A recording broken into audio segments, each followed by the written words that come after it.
কবি মনোযোগ দেন। আবু যর গিফারি রাসূলের একজন সাহাবী রাসূল। তিনি নীরবে একা একা থাকতেন।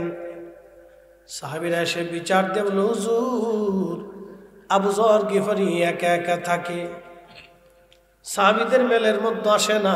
নবীজি আল্লাহর নবী ডাক দিয়ে বলেন, সাহাবীরা রে, আমার আবু যররে একা থাকতে দাও। এই একা একাই থাকবে, একা একাই মারা যাবে, কিন্তু তার জানাজাতে বহু মানুষ আসবে।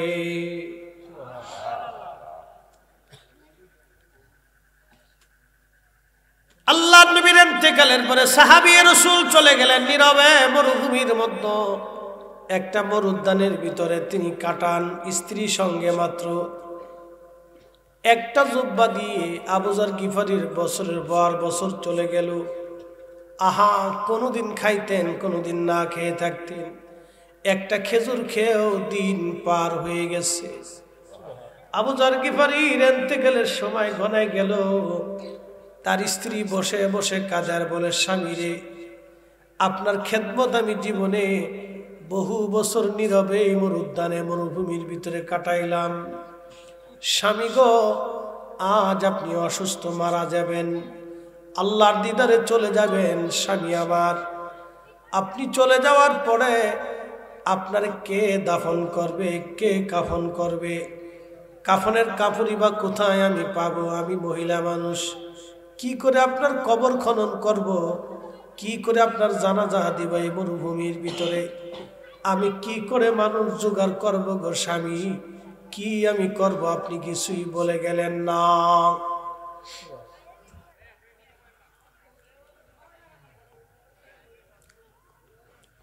হবিগঞ্জবাসী সাহাবী রাসূল ডাক দেখে, বিবি রে, তুমি কি শুনো নাই?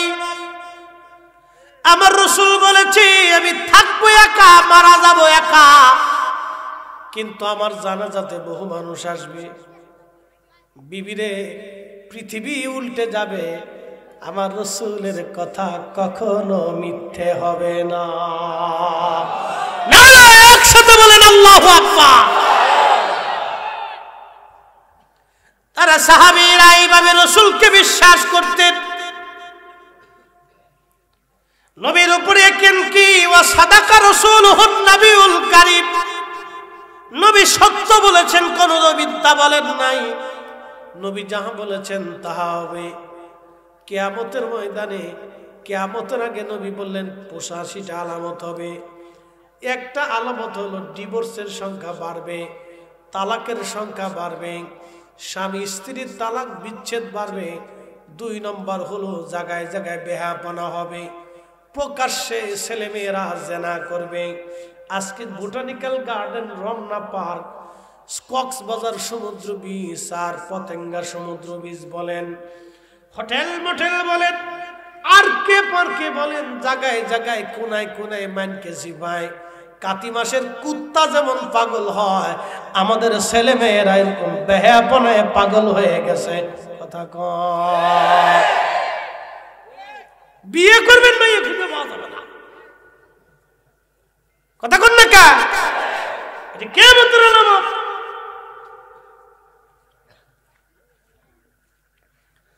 প্রকাশ্যে যুবক যুবতীরা জেনা করবে।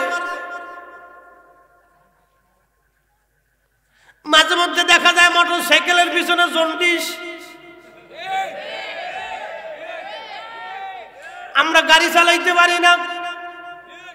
আমার ঢাকা থেকে যাত্রাবাড়ি থেকে মা পর্যন্ত বিশ্ব রোড করে দিয়েছে সরকার, পদ্মা সেতুর লাইন। বাপরে বাপ, ইউরোপের মতো রাস্তা। রাত্রিবেলা বলে পিছনে জন্ডিস, সামনেরটা বেডা না পিছনেরটা বেডা বোঝা যায় না। সামনেরটারও প্যান, পিছনেরটারও প্যান, কিন্তু মাঝে মাঝে চুল দেখলে বোঝা যায় পিছনেরটা জন্ডিস আর সামনেরটা মন্ডিস। অবস্থা খুব ভয়াবহ। এটা কিয়ামতের আলামত। কথা কন না কা, কিয়ামতের আলামত। চলতেছে রানি রানি, ইমান রাখা দুষ্কর। ওদের চালায় গাড়ি চালান যায় না পদ্মা সেতুর রাস্তায়। ভুম ভুম ভুম ভুম ভুম। ও বাপ চিনে না, খালু চিনে না, মুরব্বী চিনে না, উস্তাদ চিনে না, হুজুর চিনে না, কিচ্ছু চিনে না।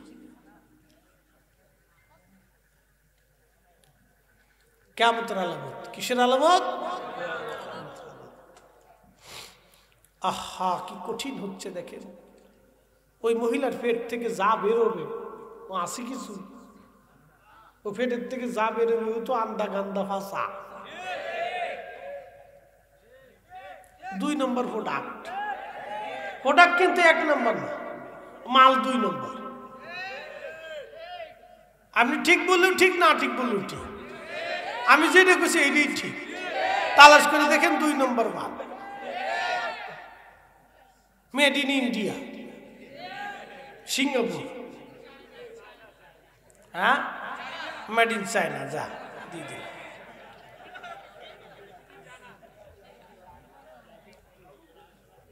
ওয়ান টাইম ফরার সাথেই শেষ, ওটা আর খুঁজে পাওয়া যাবে না। কিয়ামতের আলামত। যারা বলেন কিসের আলামত? আমার রাসূলের কথা মিথ্যা হবে? কথা বলেন মিথ্যা হবে? সব কয়টাই সত্য, ঠিক কিনা? জীবনে মিথ্যা বলেন, যাহা বলেছেন সত্য বলেছেন। হবিগঞ্জবাসী মনোযোগ দিয়ে শুনিয়া যান।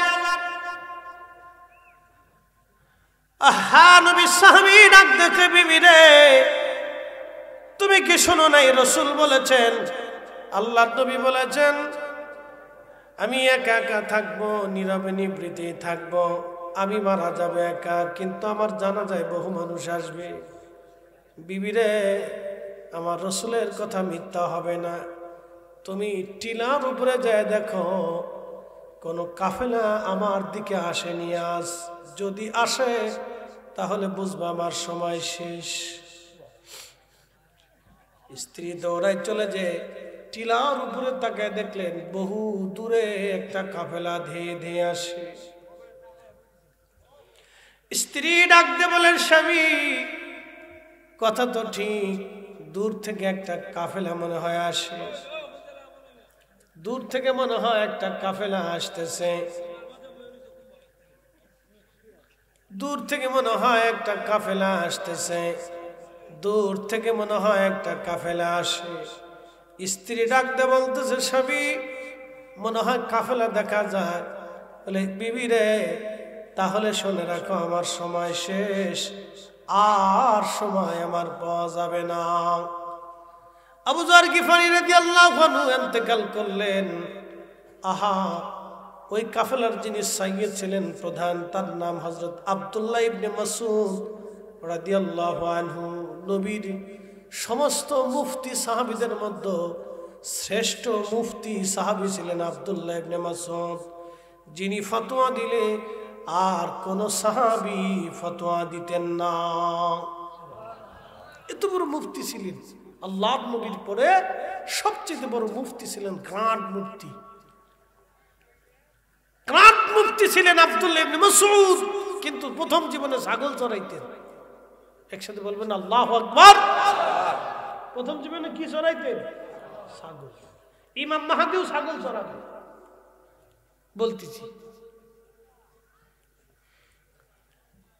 হযরত আব্দুল্লাহ ইবনে মাসউদ ছাগল চড়াইতেন প্রথম জীবনে। তো ছাগলের পাল নিয়ে তিনি পাল চড়াচ্ছেন মরুভূমিতে। আবু বকর সিদ্দিক রাদিয়াল্লাহু আনহু এবং আমার নবীজি দুইজন মরুভূমির ভিতর দিয়ে হেঁটে হেঁটে ক্লান্ত, পানি তৃষ্ণা লেগে গেল। নবীজি বলেন, আবু বকর পানি যদি একটু হতো ভালোই হতো। বলে, হুজুর এখন তো ধুধু মরুভূমি, এখন কোথায় পানি পাবো ইয়া রাসূলুল্লাহ? বলে, দেখো তো কোন ছাগলের রাখাল দেখা যায় কিনা, কারণ ছাগল বা উট দুম্বা হলে দুধ দহন করে দুধ খেয়ে অন্তত তৃষ্ণা নিবারণ করতে পারবো। আব্দুল্লাহ ইবনে মাসউদ তখন ছাগল চড়াচ্ছিলেন, দেখলেন দূর থেকে দেখা যায় একটা ছাগলের পাল। আল্লাহর নবী এবং আবু বকর দুইজন পায়ে হেঁটে হেঁটে হেঁটে হেঁটে আসলেন। আসার পরে দেখতেছে একটা বালক ছাগল চড়ায়। ডাক দিলেন, বালক তোমার নাম কি? বলে, আমার নাম আব্দুল্লাহ।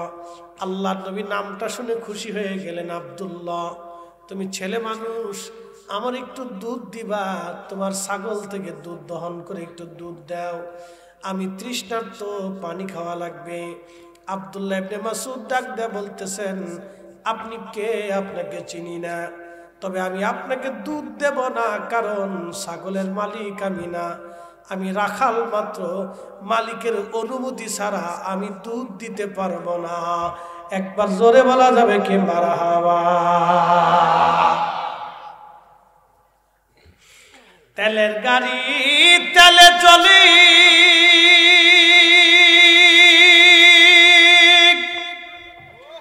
হাওয়ার গাড়ি হাওয়ায় উড়ে,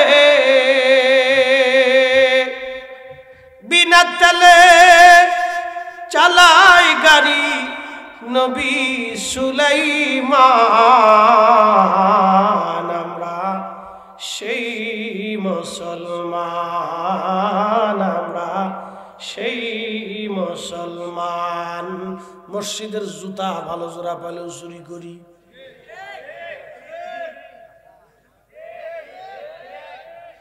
মাহফিলের জুতা ভালো হলেও চুরি করি, তাবারকে এক টুপলার জায়গা 3 টুপলাই ঢুকাই ঢুকে ঢুকে ঢুকে।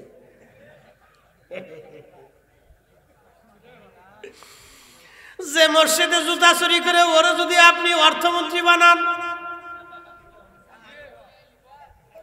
শেষ। কথা কন না কেন? কি হবে? শেষ শেষ। স্বাধীনতার পর থেকে এই পর্যন্ত বাক্স খালি। কি কথা কন না কেন?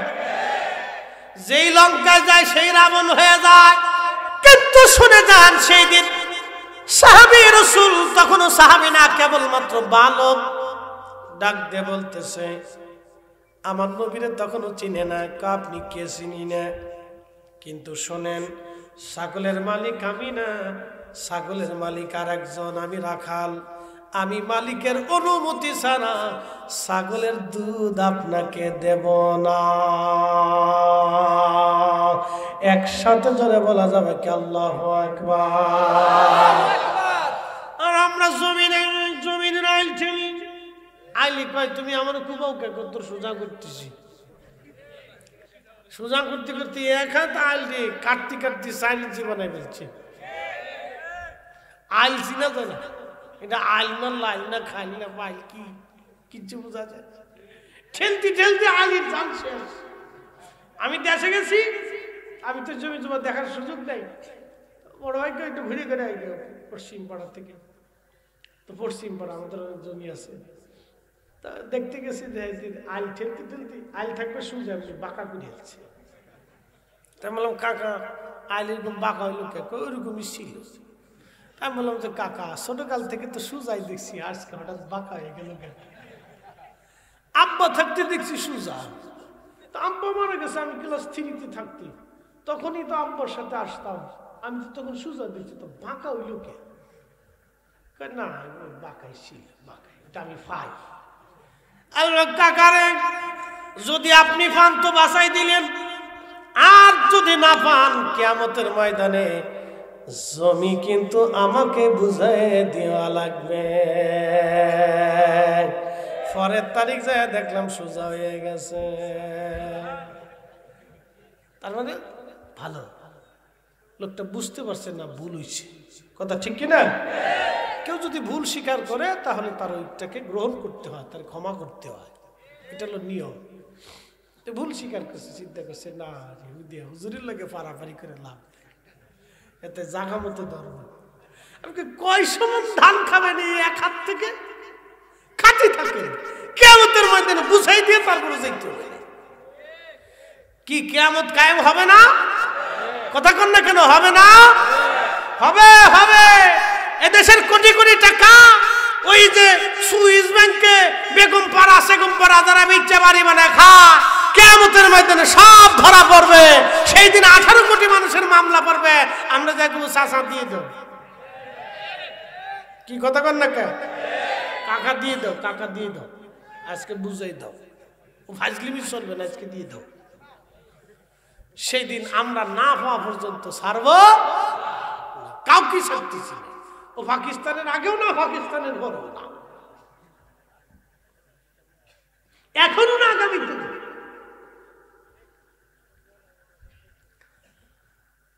মসজিদে খুব মনোযোগ দিয়ে হযরতে আবু যর গিফারী রাদিয়াল্লাহু হযরত আব্দুল্লাহ ইবনে মাসউদ ডাক দেখায়, আমি দুধ দেব না। নবীজি বললেন, আব্দুল্লাহ রে, খুবই সুন্দর কথা, মালিকের অনুমতি ছাড়া তুমি দুধ দেবা না, এটা তো সুন্দর কথা। তাহলে একটা কাজ করো, যে ছাগলের দুধ দেয় ওই ছাগলের দুধ দহন করার দরকার নাই। যে ছাগলের বাচ্চা হয় নাই, এখনো দুধ হয় নাই, উলানি হয় নাই, ওই ছাগলটা আনো, আমি দুধ দোয়াই নেই।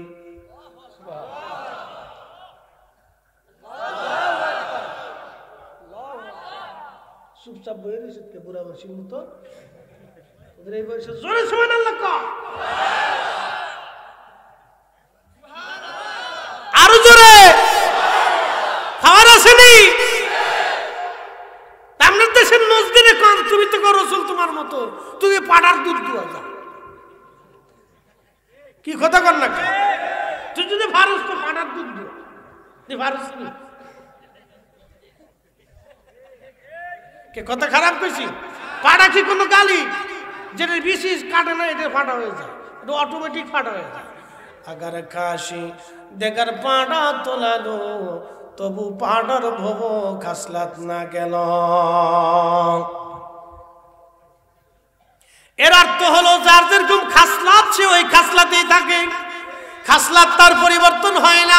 কয়লা ধুইলে ময়লা যায় না। ওই যে বেচরিত্র, যেটা বেহাইয়া নজদি হয়ে গেছে, হাজার দলিল দিলেও সে মানবে না, বুঝবে না। কথা কোন ঠিক কিনা?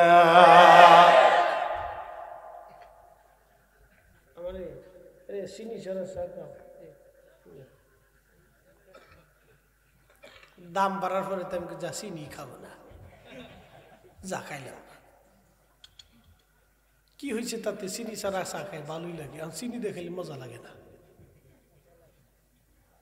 ডায়াবেটিস নেই, আজকে টেস্ট করে এসেছি হবিগঞ্জ থেকে, 5.5 না 6, তোমরা ডায়াবেটিস নেই।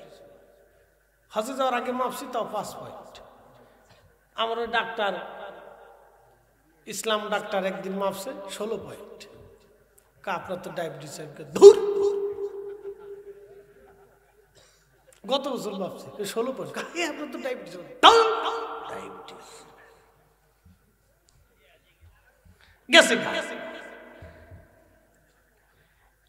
শুনে যাবেন ভালো করে,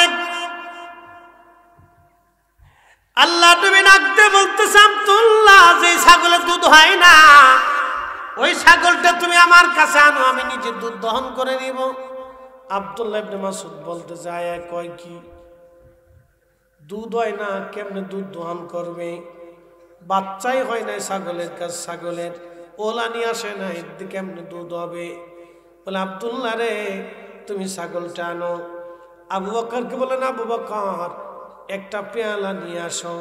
হযরত আবু বকর খোলসালা একটা পাথর নিয়ে আসলেন।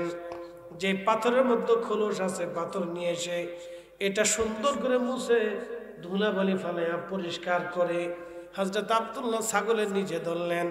আব্দুল্লাহ ইবনে মাসউদ চিন্তা করলেন, ছাগল তো দিব, বেশি বয়সালা দেওয়া যাবে না, একবারে ছোট যেটা সাও এটা ধরে নিয়ে আইছে, আইনা আল্লাহ নবীর সামনে দিছে। দেওয়ার পরে আল্লাহ রসুল বরকতের হাত যখন উলানে হাত মারছে, তখনই উলান ছেড়ে দিছে। আহার জোরে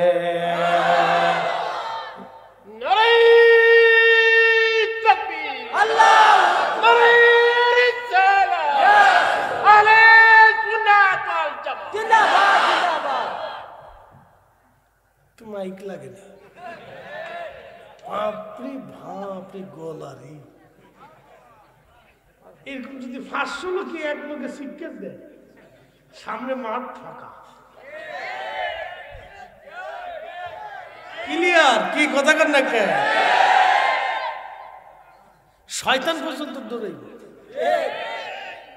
বাপরে বাপ, ওমরের দল এসে গেছে। আল্লাহ গলার আরো বরকত দিয়ে দিক, বলে না। হযরত আব্দুল্লাহ ইবনে মাসউদ রাদিয়াল্লাহু আনহু দেখে নবীজি হাত মুবারক দিলেন, উলান ছেড়ে দিয়েছে। আল্লাহর নবী দুধ দহন শুরু করে দিয়েছে, বিসমিল্লাহ বলে টান দিছে। দুধ একবারে দহন করতে করতে করতে করতে পাথরের খোলস ভরে গেল। আবু বকরকে বললেন, আবু বকর পান করো। বিসমিল্লাহ বলে শুরু করলেন, আল্লাহ নবী নিজেও পান করলেন। বাকি দুধ আব্দুল্লাহরে দিয়া বলেন, এবার তোমার ছাগলের দুধ তুমি পান করো। আব্দুল্লাহ বলেন, আমি দুধ পান করলাম। নবীজি আবার ওলানে হাত মারলেন, সাথে সাথে ওলান জাগার জাগা জাগা আবার মিশে গেল। শ্রেষ্ঠ নবী দিলাম ঠিক কিনা তরিয়ে নিতে রোজাহাসরে পথ না ভুলি, তাই তো দিলে পাক কোরআনের বাণী খুদা তোমার মেঘের বাণী। সুন্দর ফল সুন্দর ফল মিঠা নদীর পানি খুদা তোমার মেঘের বাণী, খুদা তোমার মেঘের বাণী। সে আব্দুল্লাহ পরে কালেমা পড়লেন। এই মুজিজা দেখার পরে তার হৃদয় উথাল পাতাল হয়ে গেল। হায় হায়, দেখলাম কি লোকটাকে। পরে সে আব্দুল্লাহ কালেমা পড়লেন। শুধু আব্দুল্লাহ থাকেন নাই, এই উম্মতের শ্রেষ্ঠ মুফতি হয়েছিলেন আব্দুল্লাহ ইবনে মাসউদ। তিনার ছাত্রের নাম হযরত ইমাম ইব্রাহিম নখী। তিনার ছাত্রের নাম আমাদের মাযহাবের ইমাম ইমামুল আজম আবু হানিফা রাহমাতুল্লাহি আলাইহি। তিনার উস্তাদ ইব্রাহিম নখী, তিনার উস্তাদ হযরত আব্দুল্লাহ ইবনে মাসউদ, তিনার উস্তাদ রহমাতুল লিল আলামিন, তিনার উস্তাদ রব্বুল আলামিন। আর সেই ইমাম আবু হানিফা তিনি বলেছেন তারাবির নামাজ 8 রাকাত। আর আমার দেশে ওরা কারা তারাবি বানাইছে? সেই ইমাম আবু হানিফা তিনি বলছেন তারাবি 20 রাকাত।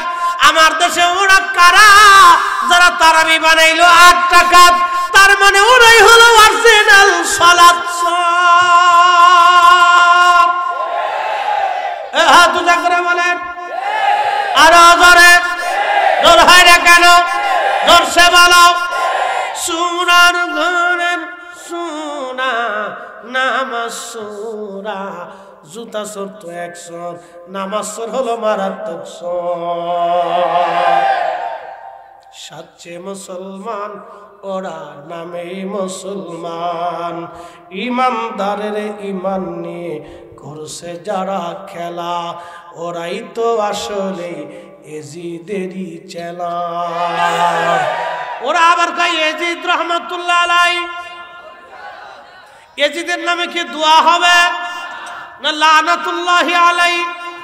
তার জন্য লানত দিতে হবে। ও কাফের চাইতে নিকৃষ্ট। কথা বলেন ঠিক কিনা? ইন্নাল মুনাফিকিনা ফিদ দারকিল আসফালি মিনান নার। সাচ্চে মুসলমান ওরা নামে মুসলমান, ইমানদারের ইমান নিয়ে করছে যারা খেলা, ওরাই তো আসলে এজিদেরই চেলা। দাড়ি টুপি পাগড়ি আছে দেখতে মাওলানা, ভিতরে নাই নবী প্রেম ইয়াজিদে ভরা।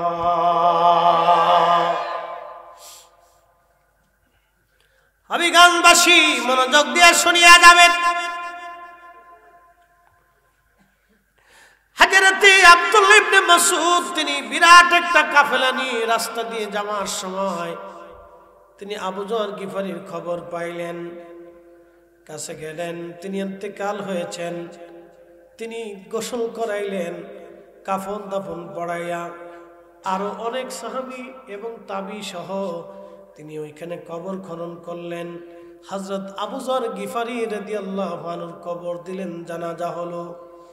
নবী বলেছিলেন, আবু যর একা একা থাকবা, একা একা মারা যাবা, কিন্তু তোমার জানাজাতে বহু মানুষ আসবে। সে আবু যর দুনিয়া বিরাগী মুজাহাদা করেছিলেন, তিনি জাহিদ ছিলেন। পৃথিবীর সমস্ত বড় বড় ওলি, জাহিদ ওলি যারা ছিলেন, তারা সবাই কিয়ামতের ময়দানে আবু যর গিফারি রাদিয়াল্লাহু আনহুর পিছনে দাঁড়াবে, তার সাথে তাদের হাসরে নাসরে একসঙ্গে হবে।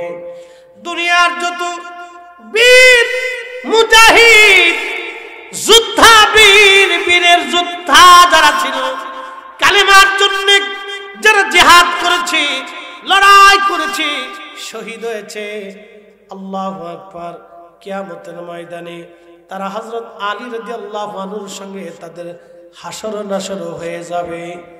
একসাথে জোরে বলা যাবে কি মারহাবা, আল্লাহুম্মা সাল্লি আলা সাইয়্যিদিনা মাওলানা মুহাম্মদ ওয়া আলা আলি সাইয়্যিদিনা মাওলানা মুহাম্মদ। তুমি আল্লাহর প্যারা হাবিব, তোমার তুলনা নাই কেউ আর, তোমার মতো আকাশ ভ্রমণ করেনি কোন পয়গম্বর।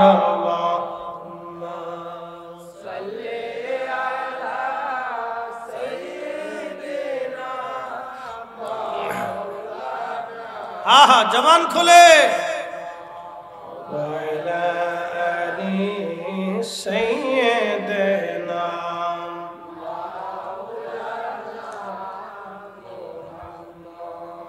দুনিয়ার যত মুয়াজ্জিন, কি জোরে বলেন, আরো জোরে, মুয়াজ্জিনের ফজিলত জানেননি?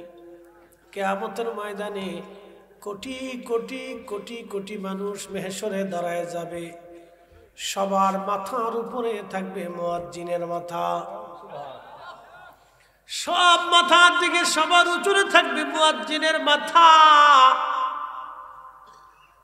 মুয়াজ্জিন মুয়াজ্জিন মুয়াজ্জিন, সমস্ত মুয়াজ্জিনদের সাইয়্যিদ যিনি, তিনি আশিক রাসূল হযরত বেলাল রাদিয়াল্লাহু তাআলা আনহু।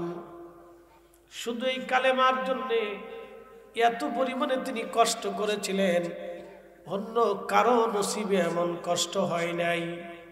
হযরত বেলাল যে পরিমাণে কষ্ট করেছিলেন, এমন দুঃখ কারো জীবনে কোনোদিন হয় নাই হযরত বেলাল যেমন দুঃখ বরণ করেছিলেন। হবিগঞ্জবাসী, প্রশ্ন করি, কালেমার জন্য কেউ কি আপনাকে কোনোদিন মেরেছে? আজান দেওয়ার কারণে মার খাইছেন?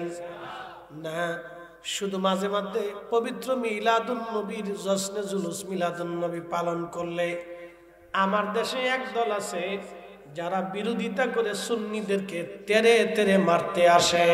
কি কথা বলেন, ঠিক কিনা?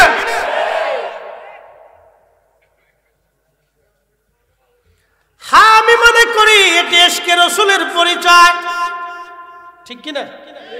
ইশকে রাসূলের পরিচয়। হবিগঞ্জবাসী, সাহাবী রাসূল, আশিক রাসূল হযরত বেলাল রাদিয়াল্লাহু আনহু, তিনি কালেমার জন্য এত পরিমাণে মার খেয়েছিলেন। আহারে, যদি কোনোদিন মক্কা মদিনাতে যান, সৌদি আরবে যান, যে দেখবেন 45 ডিগ্রি সেলসিয়াস তাপমাত্রা, হেরেমে এসি ছাড়া ঢুকা যায় না, এসি ছাড়া বসা যায় না, এসি ছাড়া থাকা যায় না। আপনি 1 ঘন্টাও এসি ছাড়া থাকতে পারবেন না। দিনের বেলা এত প্রচন্ড গরম। সাহাবী রাসূল, আশিক রাসূলকে কাফেররা ধরে নিয়ে গেল, গলার মধ্যে রশি বেঁধে সারা মক্কার অলিগুলি পাথরি রাস্তা দিয়ে তাকে টানা হলো, টেনে টেনে চামড়াগুলি খসে খসে গেল। আহারে, রাত্রি ভর তাকে পিটানো হলো, পিঠের চামড়াগুলি খসে খসে ফিনকি মেরে মেরে মেরে মেরে রক্ত পড়ত। বেলাল মাঝে মধ্যে বেহুশ হয়ে যেত আর বলতো, আহাদ আহাদ আহাদ আহাদ আল্লাহ এক আল্লাহ এক। হাজিরিন, আল্লাহ এক আল্লাহ এক বলে তিনি কাঁদতেন। ও মুসলমান, পৃথিবীতে বহু ধর্ম আছে। হিন্দু ধর্মের একটা বিশ্বাস আছে, তাদের ধর্ম বিশ্বাস হলো তাদের 33 কোটি দেবতা আছে। বিদ্যার দেবতা আছে, পানির দেবতা আছে, সূর্যের দেবতা আছে, বাসের দেবতা, মাছের দেবতা, খাবারের দেবতা আছে, আকাশের দেবতা, জমিনের দেবতা, সূর্যের দেবতা, সাগরের দেবতা, নগরের দেবতা, পাহাড়ের দেবতা। তাদের দৃষ্টিতে এরকম অনেক দেবতা, দেবতা করতে করতে 33 কোটি দেবতা হলো। তাদের ধর্মের আর একটা বিশ্বাস হলো ভগবান দুনিয়াতে যারা ভালো কাজ করবে, মৃত্যুর পরে ভগবান তাদেরকে আবার পৃথিবীতে পাঠাবে, পাঠাইয়া তাদেরকে রাজা বাচ্চা জ্ঞানী গুণী আমি ওমরা বানাবে। আর যদি দুনিয়াতে কেউ খারাপ কাজ করে চলে যায়, তাহলে ভগবান তারে আবার কুত্তা শিয়াল বিলাই কুত্তা করে দুনিয়াতে পাঠাবে। এটা হলো তাদের ধর্ম বিশ্বাস। কিন্তু আমাদের ধর্ম বিশ্বাস হলো আল্লাহ এক। খ্রিস্টানদের ধর্ম বিশ্বাস হলো আল্লাহ আছে, আল্লাহর স্ত্রী আছে, আল্লাহর ছেলে আছে, মেয়ে আছে। ইহুদিদের বিশ্বাস হলো আল্লাহ আছে, আল্লাহর স্ত্রী আছে, ছেলে আছে, মেয়ে আছে। আর আমরা মুসলমানদের বিশ্বাস আমার আল্লাহ এক, আমার আল্লাহ এক, লা ইলাহা ইল্লাল্লাহ, আল্লাহ ছাড়া আর কোনো মালিক নাই, খালিক নাই। কথা কোন ঠিক কি না? তুমি রহমান, তুমি মেহেরবান, তুমি রহমান, তুমি মেহেরবান। অন্ধ গাহে না শুধু তোমারি গুণগান, অন্ধ গাহে না শুধু তোমারি গুণগান। বুঝেও বুঝে না তবু শান, তুমি রহমান, তুমি মেহেরবান। আল্লাহ কয়জন? জোরে বলেন। কুল হুয়াল্লাহু আহাদ আল্লাহুস সামাদ লাম ইয়ালিদ ওয়া লাম ইউলাদ ওয়া লাম ইয়াকুন লাহু কুফুয়ান আহাদ। বেলাল শুধু বলে আহাদ আহাদ আহাদ আহাদ। আল্লাহ এক, আল্লাহ এক, আল্লাহ এক, আল্লাহ এক। ওনার জিহ্বা গলার মধ্যে লাঠি গলার মধ্য দিয়ে চাপ দিয়ে ধরে জিহ্বা বের করা হলো। জিহ্বা খানা টেনে বের করে আশিক রাসূল হযরত বেলাল রাদিয়াল্লাহু আনহুর জিহ্বার ভিতরে একটা লোহার শিক গরম করে জিহ্বার এই পার ওই পার করে ফুটা করে ওনার মুখের মধ্য দিয়ে ঝুলিয়ে রাখা হলো। আহারে, সেই কঠিন দিন হযরত বেলালের জিহ্বা বন্ধ করেছে, কিন্তু হৃদয় বন্ধ করতে পারে নাই। আমার হাত বাঁধিবি, চোখ বাঁধিবি, আমার হৃদয় বাঁধিবি কেমনে? আমার হাত বাঁধিবি, চোখ বাঁধিবি, পা বাঁধিবি, কিন্তু হৃদয় বাঁধিবি কেমনে? সেই দিন বেলালের হৃদয় বাঁধতে পারে নাই। উহুদ পাহাড়ের মতো দৃঢ় ঈমান হযরত আশিক রাসূল বেলালের মতো আশিক যদি আমরা হইতাম, বেলালের মতো আশিক যদি আমরা হইতাম, এ দুনিয়ায় নবীর দেখা পাইতাম। সালাতুন ইয়া রাসূলুল্লাহ,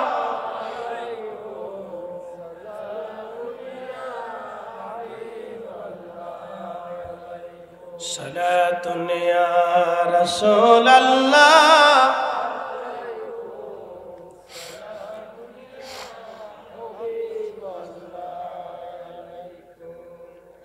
ভাই সাহেব কষ্ট হচ্ছে আপনাদের? বেশি লম্বাও করব না, একবারে শেষ পর্যায়ে চলে আসছে। একটু দিলটাকে নরম করে দিয়ে দেখেন, দিলটাকে একটু নরম করে দিয়ে দেখেন সেই দিনটা কত কঠিন ছিল। এবছরে আমি হজে সবচেয়ে হজের ইতিহাসে বেশি গরম এই বছর পড়ছে। শুধু গরমে হাজি মারা গেছে 7 থেকে 8,000, শুধু গরমে। আমার চোখের সামনে আরাফাতে এক মিশরি হাজি ছটফট করে মরে গেল হিট স্ট্রোকে, সহ্য করতে পারে না হিট স্ট্রোকে। আল্লাহু আকবার, এমন গরম, শুধু পানি আর পানি লাগে। আমি আরাফা থেকে আমরা হাঁটা শুরু করলাম, চিন্তা করলাম গাড়িতে চড়ে হজ করব না, হেঁটেই হজ করব। কারণ আরাফাতের ময়দানে হাজি যখন উপস্থিত হয়, আল্লাহ, আমি নিজে নিজে আরাফাতে হাজিদেরকে নিয়ে দোয়া করেছি।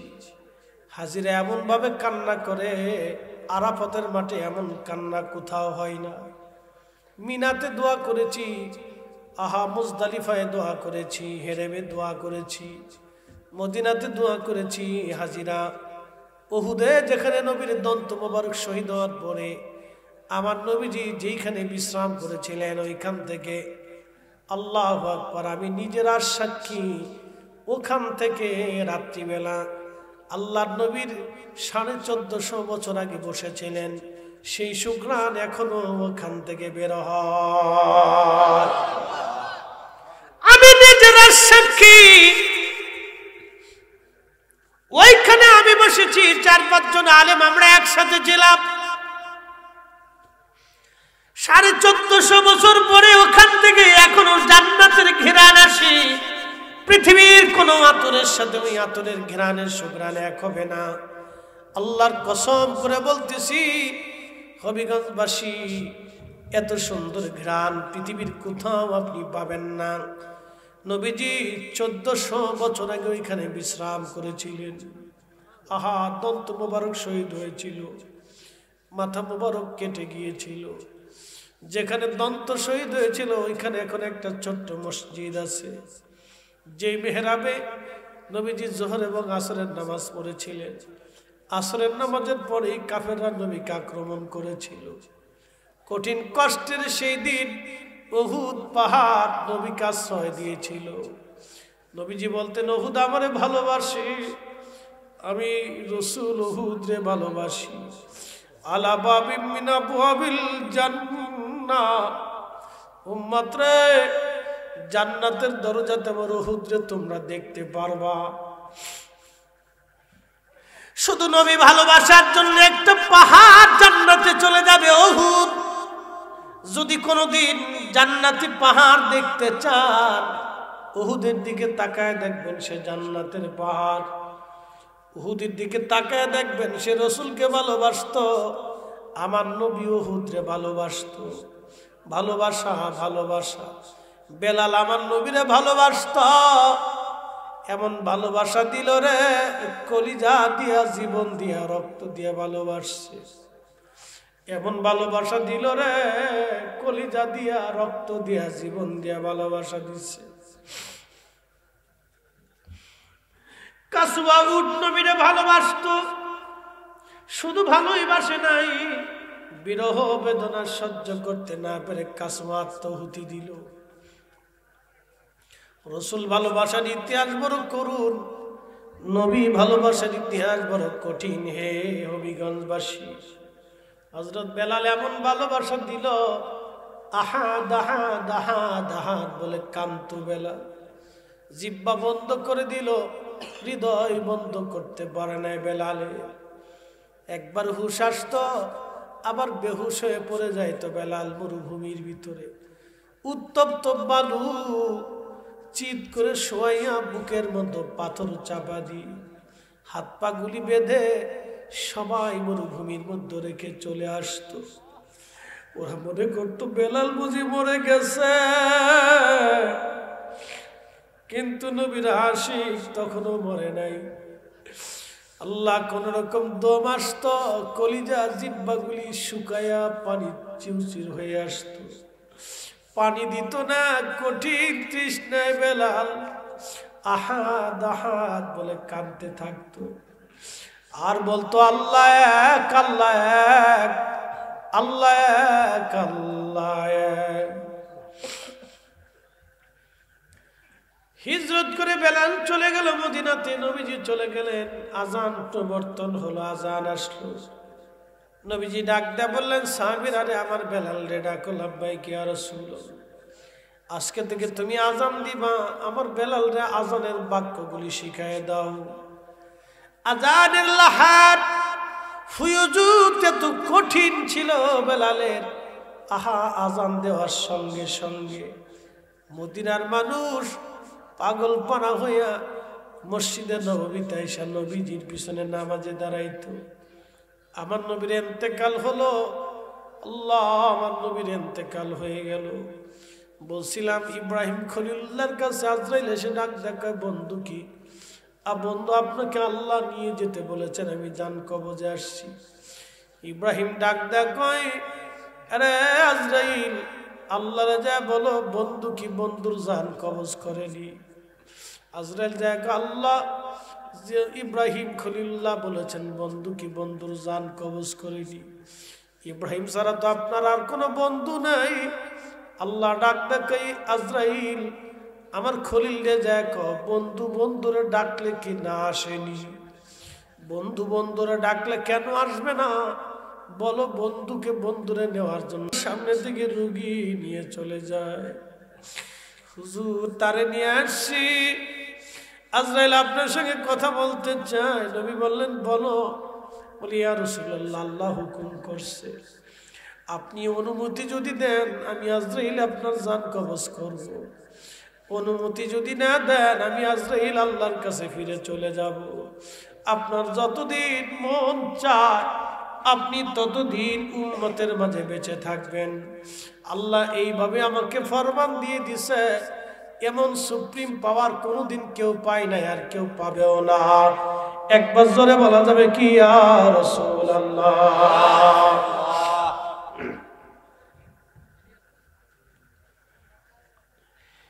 এই সুপ্রিম পাওয়ার আর কারো নসিবে হবে না নবীজি, আর কেউ পাবে না। আল্লাহর নবী বললেন আজরাইল হুকুম কি মালিকের? বলে হ্যাঁ। নবীজি জিব্রাইলের দিকে তাকাইলেন, জিব্রাইল বলে ইয়া রাসূলুল্লাহ, আল্লাহর বিধান এরকম নবী গো। তবে হ্যাঁ ইয়া রাসূলুল্লাহ, আপনার মাশুক আল্লাহ আপনার দিদারের অপেক্ষায় আগ্রহী হয়ে আছে।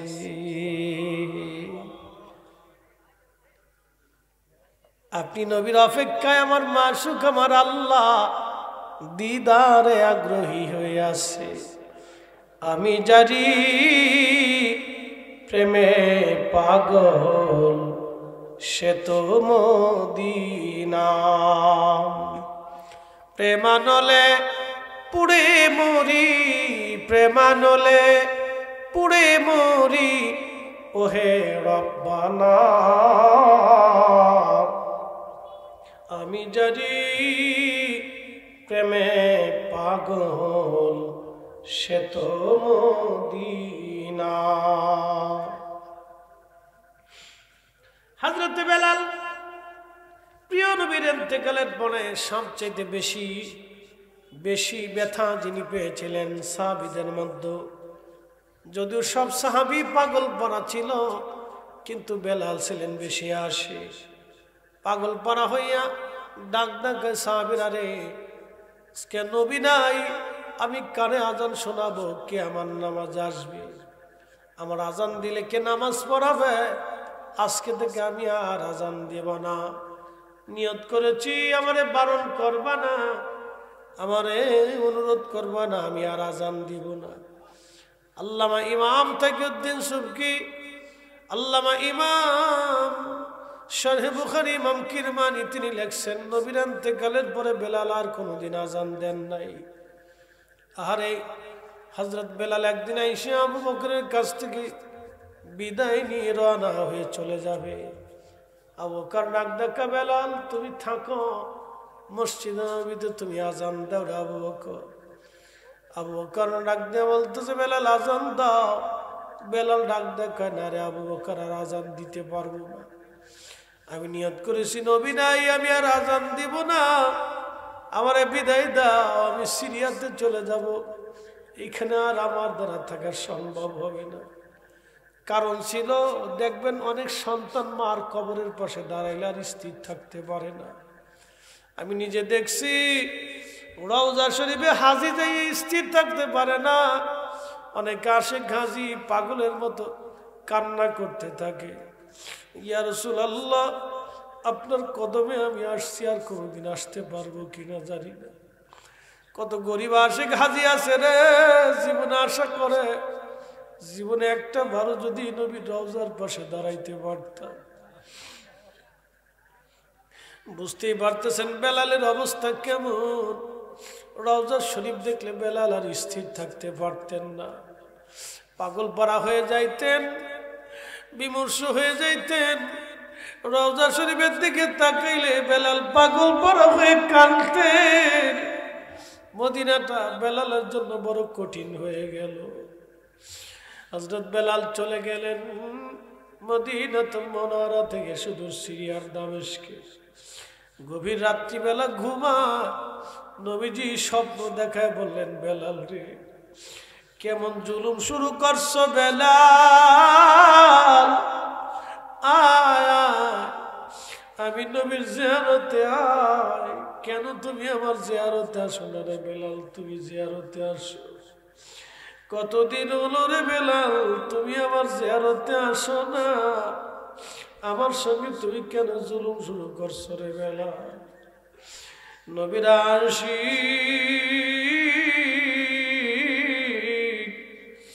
পাগল পরা হয়ে সিরিয়ার থেকে মদিনার দিকে রওনা হয়ে গেছে। মদিনা শরীফে তখন আসিয়া রওজা শরীফ কাঠের জালি দিয়ে ঘিরে রাখা ছিল। রওজা শরীফের সঙ্গে মাথা ঠেকায় বেলাল কাঁদে আর বলে, হুজুর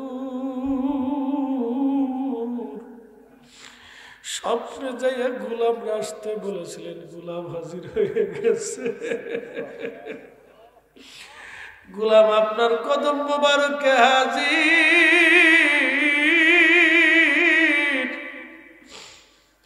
গোলাম আপনার কদম মোবারকে হাজির। ইয়া রাসূলুল্লাহ আপনি আসতে বলেছিলেন, আমি আসছি। রওজা শরীফের পাশে বসে বসে বেলাল কাঁদতেছিল। নতুন মুয়াজ্জিন এসে দেখতেছে নবীর মুয়াজ্জিন রওজা শরীফের পাশে বসে বসে কাঁদে। নতুন মুয়াজ্জিন ডাক দেখে, সাহাবীরা শুনছনি, নবীর মুয়াজ্জিন বেলাল আমাদের মাঝে ফিরে আসছে। কথা শুনিয়ে সারা মদিনার থেকে সব সাহাবী বের হয়ে দৌড় মারছে। আয়েশা দেখতেছে নবীর মুয়াজ্জিন হযরত বেলাল বসে বসে কাঁদতেছে। সাহাবীরা বলল, বেলাল রে, কতদিন হলো আজান দাও না, আজকে তাহাজ্জুদের আজান তুমি দাও, আজকে থেকে ফজর আজান তুমি দাও রে বেলাল। বেলাল ডাক দেখে, সাহাবীরা রে, নবীর ইন্তেকালের পরে আর আজান দেই নাই, আমি আজান দিলে নবী আসবে না জানি, আমি আজান দিলে কি নবী আনতে পারবানি বলো। পাগল ভরা হয়ে গেলেন আশিক রাসূল সাহাবীরা। বলে যায়, দেখো হাসান আর হুসাইন দুইজন আছে নিগো, বল দেখো। বর্তমানে 7 নম্বর গেট বাবু সালাম দিয়া গাইলে একটা মসজিদ পাবেন, মসজিদ আলী। যদিও এটা মসজিদ না বাবাজি, কিন্তু মসজিদ বানায় রাখছে হযরত আলী রাদিয়াল্লাহু আনহুর বাড়ি ছিল। ফাতেমার নিয়ে হাসান হুসাইন নিয়ে এইখানে হযরত আলী বসবাস করতে। হাসান হুসাইন আনার জন্য সাহাবীরা দৌড়ায় গেছে। হাসান হুসাইন দেখতে নবীজির মতো দেখা যাইতো। নানার চেহারা পাইছিলেন দুই ভাই। দৌড়ায় যখন মসজিদে নবীর ভিতরে রওজা শরীফের পাশে এসে দাঁড়ায়, নবীর আশিক বেলাল আর স্থির থাকতে পারেন নাই। রওজা শরীফ থেকে দৌড়ে উঠে ইমাম হাসানের বুকের মধ্যে মাথা ঢাকা কান্দে। এবার ইমাম ইমাম হুসাইনের বুকের মধ্যে মাথা ঠেকায় ঠেকায় কান্দে। ইমাম হাসান ডাক দেখা, নানার মুয়াজ্জিন, কতদিন হলো তুমি আমাদেরকে আজান শোনাও না? নানার মুয়াজ্জিন রে, তুমি যাও মিনারায়, আজ আমরা রে আজান শোনাইয়া যাও। হযরত বেলাল দৌড়ে চলে গেলেন সে মিনারাতে। সেই ছাদ এখনো আছে। মসজিদে নববীতে যদি কোনোদিন যান, রিয়াজুল জান্নার ডান পাশে দেখবেন একটা ছাদের মতো এরকম স্টেজ তৈরি করা হয়েছে। এইরকম আপনারা একটা ছাদের মতো দেখবেন। ওইটা বনু নাজ্জার গোত্রে এক মহিলা সাহাবীর ঘর ছিল। ওই ছাদের উপরে দাঁড়ায় দাঁড়ায় বেলাল আজান দিতেন। আজ ওই ছাদটা কইটা রাখা হয়েছে, টাইলস দিয়ে সুন্দর করে রাখছে। ওইখানে দাঁড়ায়া এখনো মসজিদে নবীর মুয়াজ্জিন ওইখানে দাঁড়ায় আজান দেয়। 1450 বছর ধরে মসজিদে নববীতে ওইখানে আজান হয়। হযরত বেলাল যেখানে দাঁড়ায় আজান দিতেন ওইখানে দাঁড়িয়ে এখনো মুয়াজ্জিন আজান দেয়। ওইখানে দাঁড়ায় বেলাল আল্লাহু আকবার বলে যখন টান দিচ্ছে, আল্লাহু আকবার, আল্লাহু আকবার,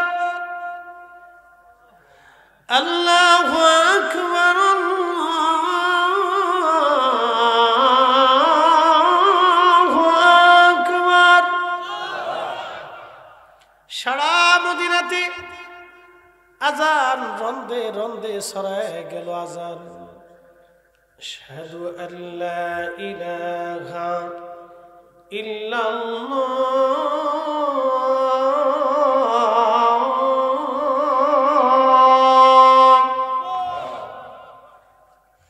সারা মদিনাতে আজানের রোল পড়ে গেল। ঘর থেকে সাহাবীরা বের হয়ে দৌড়ে আসছে, নবী আসছে বুঝি রে, নবী আজ ফিরে আসছে। ইমাম সুবকি আশিফাউ সাকামের মধ্যে লেখেন, একটাই আওয়াজ ঘরে ঘরে জবানে জবানে, নবী বুঝি ফিরে আসছে রে, নবী বুঝি ফিরে আসছে। মদিনার এমন কোন সাহাবী নেই, এমন কোন পুরুষ নাই, নারী নাই, শিশু বাচ্চা থেকে শুরু করে যুবক যুবতী, বালক বালিকা, বৃদ্ধ বনিতা সব কান্না করতেছে ডুকরি ডুকরি। নবী আসছে,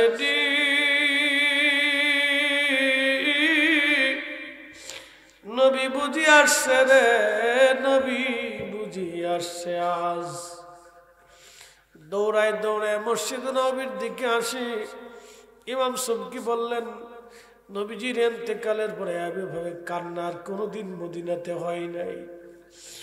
বেলাল যখন আজানের টান দিল, আশহাদু আন্না মুহাম্মাদার রাসূলুল্লাহ বলে যখন বেলাল আজানের টান দিছে, পৃথিবীর কোন মুয়াজ্জিনের আজানে কোনোদিন পৃথিবী কাঁপে নাই।